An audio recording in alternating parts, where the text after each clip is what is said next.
소사이어티와 함께하는 온라인 아랍 알기 특강에서 세계 속의 아랍, 지역 속의 아랍에 대해서 함께 알아볼 아산정책연구원의 장지향입니다. 오늘의 주제는 세계 속의 아랍, 지역 속의 아랍, 즉 아랍의 대외 관계에 대해서 살펴보고자 하는데요. 이 아랍의 대외 관계에 대해서 살펴보기 위해서는 우선 이 아랍이 속한 중동에 어떤 나라들이 있는지를 먼저 알아봐야 될 것 같습니다. 즉 중동에 있는 국가들을 다음과 같이 살펴보겠는데요.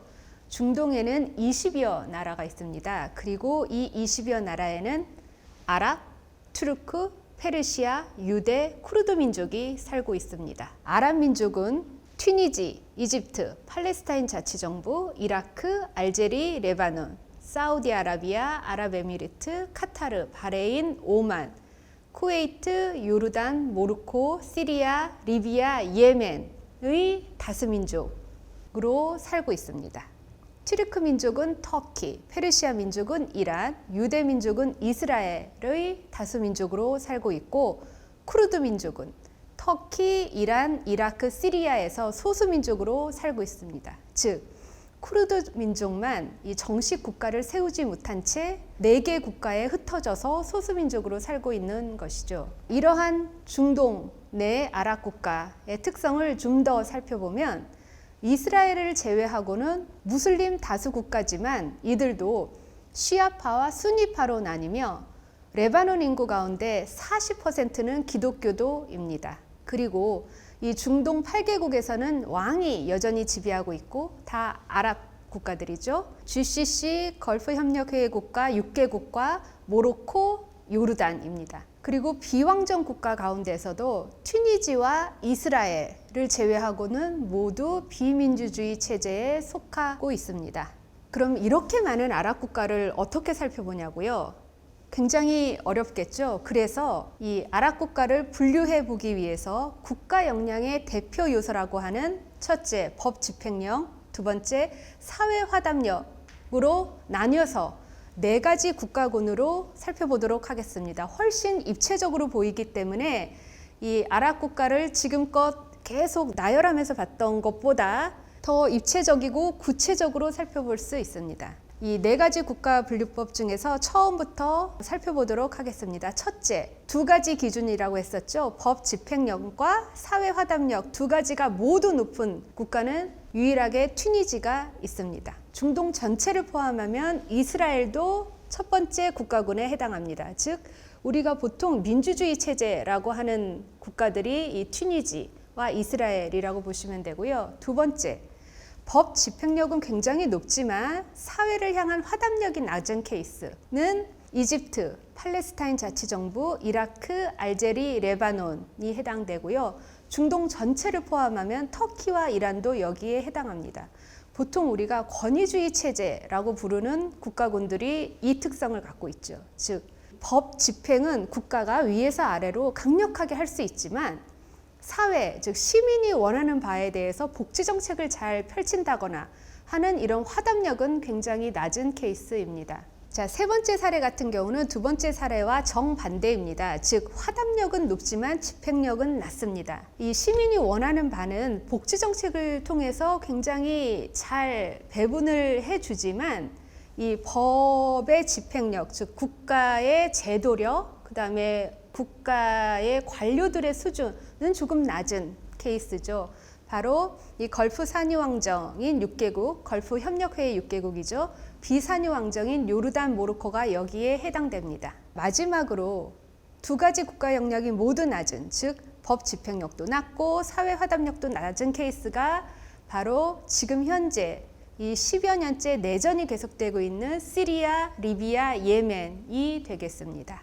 이러한 아랍 국가들의 대내외 갈등 관계에 대해서 알아보기로 했습니다. 나라도 여러 국가이고 2x2로 나눠서 그나마 입체적으로 봤다고는 하지만 이 4가지의 서로 다른 국가군을 보이고 있는 이 아랍 국가들의 대내외 관계 역시 굉장히 복잡합니다. 대내외 관계 가운데 갈등 관계를 우선 주목을 해보고자 하는데요.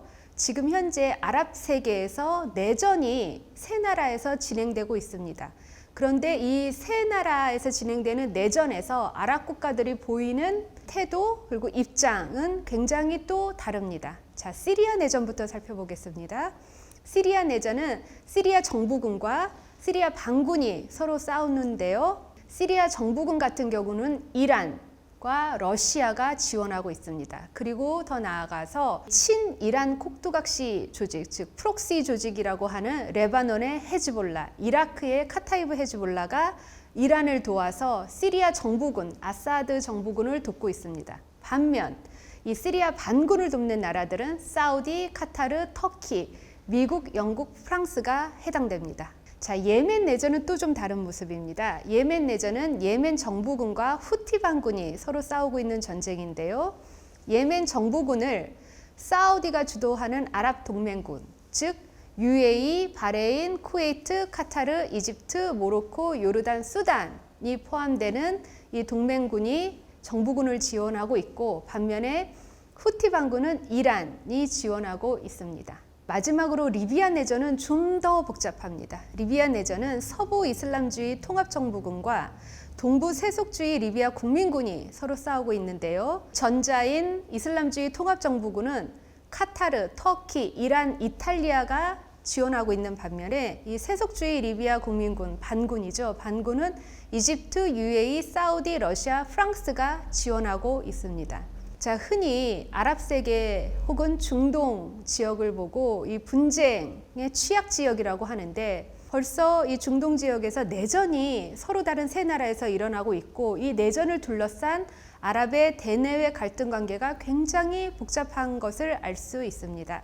자, 그러면 방금 살펴봤던 아랍의 대내외 갈등 관계에서 혹시 여러분이 그래도 이 세 나라 내전에서 관통하는 공통점이 있어요 라는 것을 살펴보셨을지 모르겠습니다. 바로 이란과 사우디의 갈등입니다. 흔히 이란은 시아파 종주국이고 사우디는 수니파의 대표국이라서 이 둘의 라이벌 관계를 둘러싸고 이 중동 아랍 나라가 서로 갈리는데요. 이렇게 이란 대 사우디의 갈등 관계가 주축이라면 어쩌면 제가 말하는 것처럼 그렇게 복잡한 관계는 아닐 수도 있습니다. 그렇지가 않다는 게 문제인 거죠. 즉, 최근에 와서 이 이란, 사우디 간의 갈등 관계를 더 넘어서서 중동 내에 반미 연대가 생겨나고 있습니다. 즉, 이란, 터키, 카타르가 중동 내의 대표적인 반미 연대 국가로 부상하고 있고요. 거기에 러시아, 중국도 열심히 적극 참여하고 있습니다.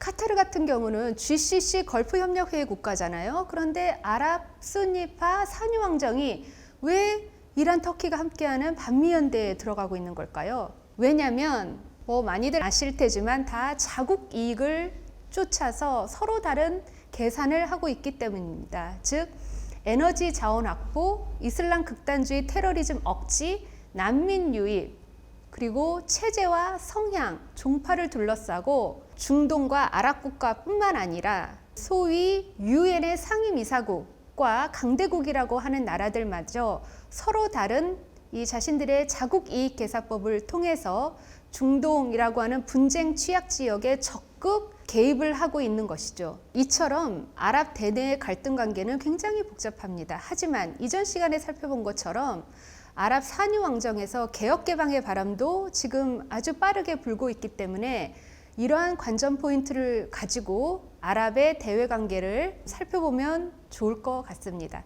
자, 이제 다음 시간에는 우리의 아랍 인식, 즉 한국인이 아랍에 대해서 어떻게 생각하는지, 그리고 우리의 대아랍 외교는 어떤 모양을 갖추어야 되는지에 대해서 살펴보도록 하겠습니다.